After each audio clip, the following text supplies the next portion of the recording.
இயற்கை விவசாயி ஐயா பாஸ்கர் அவர்களை உங்கள் பலத்த கரவொலியோடு மேடை கலைப்பதிலே மகிழ்ச்சி அடைகிறோம். இந்த விழாவுக்கு வந்திருக்கக்கூடிய இயற்கை வேளாண்மை உழவர்கள் அனைவரும் முதன்மையாக இந்த விழாவிலே பங்கு கொண்டு எந்த அளவுக்கு செவி கொடுத்து இந்த கருத்துக்களை கேட்டுக்கொள்கிறோமோ அதே போன்று இந்த ஆண்டு மிக சிறப்பாக இங்கே நெல்லை காட்சிப்படுத்தியிருக்கிறாங்க. நான் உள்ளே வரப்போவே அந்த பாரம்பரிய நெல் ரகங்களை, காட்சிப்படுத்தப்பட்ட நெல் ரகங்களை பார்த்துட்டு தான் உள்ளே வந்தேன். அந்த ஒவ்வொரு நெல் ரகத்தையும் ஒரு மணி நேரம் ஒதுக்குங்க. நிச்சயமாக அதை பார்த்து முடிக்கணும்னா 1 மணி நேரம் தேவைப்படும். அதை பாருங்கள். ஏன் இதை பாருங்கள் அப்படின்னு சொல்கிறேன்னா, நீங்கள் இந்த நெல் ரகங்களை பார்த்து அதனுடைய கேரக்டர்ஸை நீங்கள் பார்த்துக்கணும். ஏன்னா நான் பாரம்பரிய நெல் ரகங்களை பாதுகாக்கிற வேலையும், விதைகள் கொடுக்குற வேலையும், அரிசியை மதிப்பு கூட்டி கொடுக்குற வேலையும் பண்ணிக்கிட்டு இருக்கேன்.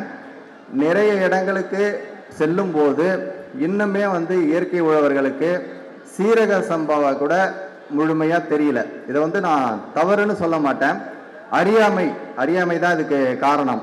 அதை நம்ம இங்கே பார்ப்பதற்கு இந்த விழாவினுடைய முக்கிய நோக்கமே இந்த நெல் பற்றிய அறிவை நாம் இங்கிருந்து பெற்று செல்ல வேண்டும். அதற்காக தான் இங்கே நெல்லை காட்சிப்படுத்தியிருக்கிறாங்க. அதை ஒரு மணி நேரம் ஒதுக்கி அங்கே இருக்கக்கூடிய ஒவ்வொரு நெல்லையும் படம் எடுத்து வச்சிங்க. செல்ஃபோனில் இன்னைக்கு எல்லாருக்குமே கேமரா இருக்குது. அதை படம் எடுத்து வச்சிங்க. சீரக சம்பானா என்ன, கருப்பு சீரக சம்பானா என்ன, அது போல் இங்கே இருக்கக்கூடிய எல்லா நெல் ரகங்களையும் படம் எடுத்து வச்சிங்க. அதே போன்று ஏற்கனவே பல ஆண்டுகளாக இயற்கை வழி வேளாண்மை செய்யக்கூடிய பாரம்பரிய நெல் ரகங்களை சாகுபடி செய்யக்கூடிய உழவர்களை சென்று அந்த நெல் ரகங்களை பற்றி முழுமையாக அறிந்து இதை சாகுபடி செய்யுங்க அப்படின்னு நான் சொல்லிக்கிறேன். ஏன்னா நான் இதை பல இடங்களில் பார்க்கும்போது இந்த தவறு தொடர்ந்து நடந்துட்டு இருக்கு. அதனால தான் இதை இங்கே குறிப்பிட்டு நான் சொல்ல விரும்புகிறேன். அதே போன்று நம்ம பெரும்பகுதி இன்று வேளாண்மை செய்வதே மிகவும் மிகவும் ஒரு கடினமான செயலாக இருக்கு.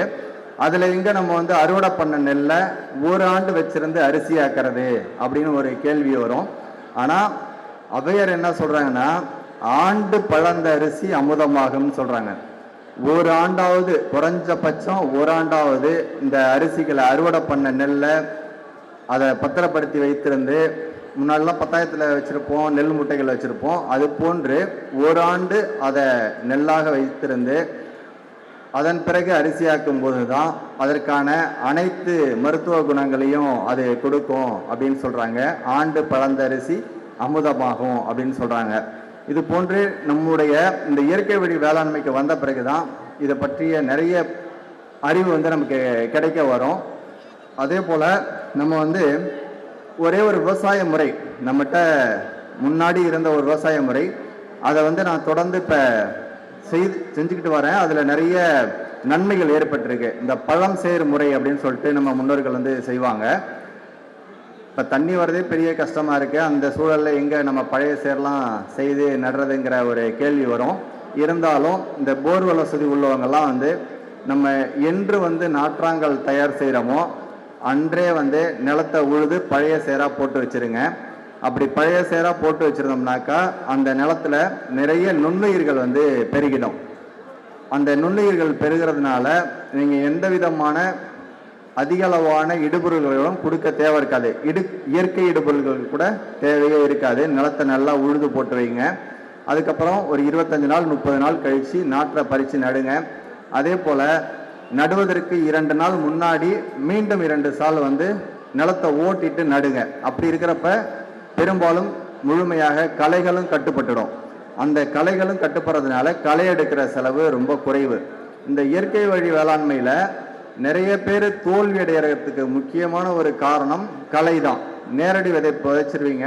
அப்படி நேரடி விதைப்பு விதைக்கிறப்போ நிறைய களைகளில் மாட்டிப்பீங்க. அதனால இயற்கை வழி வேளாண்மை செய்யக்கூடிய எல்லாருமே நேரடி விதைப்பை முடிஞ்ச வரைக்கும் தவிர்க்க பாருங்க. தவிர்த்துட்டு நல்ல பழைய சேர் செஞ்சு நட்டுட்டு நட்ட பிறகும் ஒரு 3 வாரம் நீர் மேலாண்மை, இந்த நீர் அதாவது சேர்மறைய நீர் கட்டுறதுன்னு சொல்லுவாங்க. நட்டுட்டு அந்த பயிர் முழுகாத அளவுக்கு அரை பயிருக்கு தண்ணியை சீராக கட்டிக்கிட்டே வந்தீங்கன்னா களையும் வராது, பயிரும் நல்லா செழிப்பாக வளரும். இதை நம்மாழ்வார் சொல்கிறப்ப நிலத்தை வந்து பௌதிகத்தன்மையோட வச்சுக்கணும் அப்படின்னு சொல்லுவார். அதாவது நெகிழ்வுத்தன்மையோட வச்சுக்கணும், சேறு வந்து பொலப்பொலப்பாக இருக்கணும். புழுதியாக இருந்தாலும் எப்படி பொலப்பொலப்புன்னு சொல்கிறோமோ அதே மாதிரி சேரும் வந்து நல்ல பொலப்பொலப்பாக இருக்கணும். அப்படி இருக்கும்போது நமக்கு களைகளும் வராது, பயிரும் செழிப்பாக வரும், நிறைய இடுபொருள்களும் தேவைப்படாது. நான் கடந்த 3 ஆண்டுகளாகவே வந்து நிலத்துக்கு இடுபொருள்களை கொடுக்கறதெல்லாம் நிறுத்திட்டேன். பஞ்சகாவியா, மீன் அமிலம், எந்த மண்புழு உரம் எதுவுமே நான் கொடுக்கறதில்ல. பழைய சேர் செஞ்சு நடுறேன்.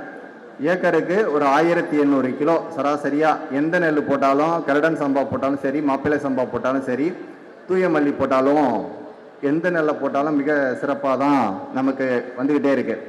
அதே போன்று நம்ம இயற்கை வழி வேளாண்மை செய்யக்கூடிய எல்லாருமே, இன்னும் சொல்ல போனால் வேளாண்மை செய்யக்கூடிய எல்லாருமே வந்துட்டு நான் சொல்லக்கூடிய எல்லா செய்திகளுமே எளிமையாக தான் இருக்கும். ஆனால் இது எல்லாமே என்னுடைய அனுபவத்தில் பார்த்த விஷயங்கள், அதனால தான் உங்கள்கிட்ட இதை சொல்கிறேன். பருவத்தில் பயிர் செய்யுங்க. பருவம்னா இப்போ ஆடி மாதம் 9ஆம் தேதி ஆகுது, நமக்கு சம்பா பட்டம் துவங்கிடுச்சு. நம்ம நெல்லில் எதெல்லாம் சம்பா அப்படின்னு சொல்லி வருதோ அந்த எல்லா ரகங்களையுமே நம்ம பயிரிடலாம். இந்த தூய மல்லி சம்பா, ஆத்தூர் கிச்சடி சம்பா, வாசன சீரக சம்பா, மாப்பள சம்பா, கைவர சம்பா, இது போன்று சம்பா. இப்போ காட்டியானான்னு சொல்கிறப்ப சம்பான்னு வராது, அதுவும் சம்பா நெல் தான். அது போன்று இந்த சம்பா என்று எந்த நெல்லுக்கெல்லாம் பெயர் தாங்கி வருதோ அதெல்லாம் இந்த சம்பா பருவத்தில் செய்யலாம். நீங்கள் குறிப்பாக இந்த கருப்பு கவுனி, ஜீரக சம்பா, மாப்பிள்ளை சம்பா, காட்டியானம் இது போன்ற ரகங்களை பருவம் தவறி தை மாசி பங்குனி சித்திரை வைகாசியில் போட்டிங்கன்னா கண்டிப்பாக பயிர் வரும், ஆனால் கதிரே வராது. ஏன்னா அதனுடைய பருவத்தை வந்து அது தெரிஞ்சு வச்சிருக்கு. நீங்கள் சம்பா பட்டத்தில் போட்டிங்கன்னா மட்டும்தான் அது விளையும். ஏன்னா நிறைய பேர் நெல் கிடைக்குதுன்னு சொல்லிட்டு வாங்கி பருவம் தவறி விதைச்சிட்டு அது விளைச்சலுக்கே வரல அப்படின்னு சொல்கிறாங்க. எங்கோ ஒரு விவசாயி பாதிக்கப்பட்டாலும் அது இழப்பு தான் அப்படின்றதுனால தான் இந்த செய்திகளை சொல்கிறேன். நான் இது மாதிரி நிறைய செய்திகளை நான் கேள்விப்பட்டிருக்கேன். அதனால தான் இது போன்ற செய்திகளை நான் சொல்கிறேன்.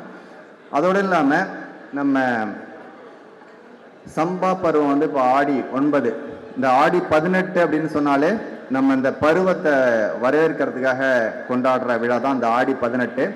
இந்த மாதத்திலேயே நம்முடைய இந்த நெல் திருவிழா நடக்கிறது மிகப்பெரிய சிறப்பு. இப்போ எல்லோருக்கும் இப்போ நமக்கு விதை நெல் கிடைக்க இருக்கு. அதை எடுத்துகிட்டு போய் விதைங்க. இந்த ஆண்டு சூப்பர் எல்னினோ அப்படின்னு சொல்கிறாங்க. பரவலாக வறட்சி இருக்கும் அப்படின்னு சொன்னாலும் இந்த வடகிழக்கு பருவமழைன்னு சொல்லக்கூடிய நமக்கான மழை நிச்சயமாக நல்லா இருக்கும். எல்னினோ அப்படின்னு சொல்லக்கூடிய காலகட்டத்தில் பருவமழைங்கிறது அதிகமாக இருக்கும். திடீர்னு அதிகமான மழை பெய்யும். நம்ம ஏற்கனவே இந்த சென்னையில் ஒரு பெரும் வெள்ளம் பார்த்துருப்போம், தூத்துக்குடியில் பார்த்துருப்போம். அது போன்று இந்த எல்னினோ காலத்தில் மிக அதிகப்படியான மழை நமக்கு இருக்கிறதுக்கு வாய்ப்பு இருக்குது. ஐப்பசி கார்த்திகை மாதத்தில் அந்த மழை எப்போதோ ஒரு நாளில் அந்த மழை அதிகமாக இருக்க வாய்ப்பு இருக்குது. ஆரம்ப கட்டத்தில் இப்போ நம்ம வறட்சியில் இருக்கோம். வரவையெல்லாம் பார்த்தீங்கன்னா இப்போ குறுவைக்கு தண்ணியில், அடுத்தது சம்பாவுக்கும் தாமதமாக தான் தண்ணி திறக்கப்படும். நமக்கு தண்ணி சேர்றதுலேயும் ரொம்ப பிரச்சனை இருக்கும். இது போன்ற காலகட்டங்களில் போர்வெல் வசதி உள்ளவங்க மட்டும் காட்டியானம், மாப்பிள்ளை சம்பா, கைவரச் சம்பா, நீலம் சம்பா, கருடன் சம்பா, வாழைப்பு சம்பா போன்ற ரகங்களை நம்ம பயிரிடலாம். இந்த நீண்டகால ரகங்களை போர்வெல் வசதி உள்ளவங்க தைரியமாக செய்யலாம். தண்ணீர் வசதியே இல்லாமல் ஒன்று மேட்டூர் அணை நீர் தான் வரணும், அல்லது வடகிழக்கு பருவமழை தான் பெய்யணும், பெஞ்ச பிறகு தான் விவசாயத்தை துவங்கணும் அப்படின்னு சூழல் உள்ளவங்க நம்ம தூயமல்லி போன்ற ரகங்களை, ஆத்தூர் கிச்சடி, தங்க சம்பா, ஜீரக சம்பா போன்ற ரகங்களை பயிரிடலாம். அதுவும் நமக்கு இருக்கக்கூடிய அந்த தூயமல்லின்றது மிக சிறந்த ஒரு ரகம். பெரும் மழையில் ஒரு வாரம் மூழ்கி இருந்தால் கூட, 10 நாள் மூழ்கி இருந்தால் கூட அழுகி போகாத ரகம். விலையும் நல்லா விற்பனை ஆகிடுது. மூட்டை ஒரு 2000 ரூபாய், 2100 ரூபாய், 60 கிலோ மூட்டை.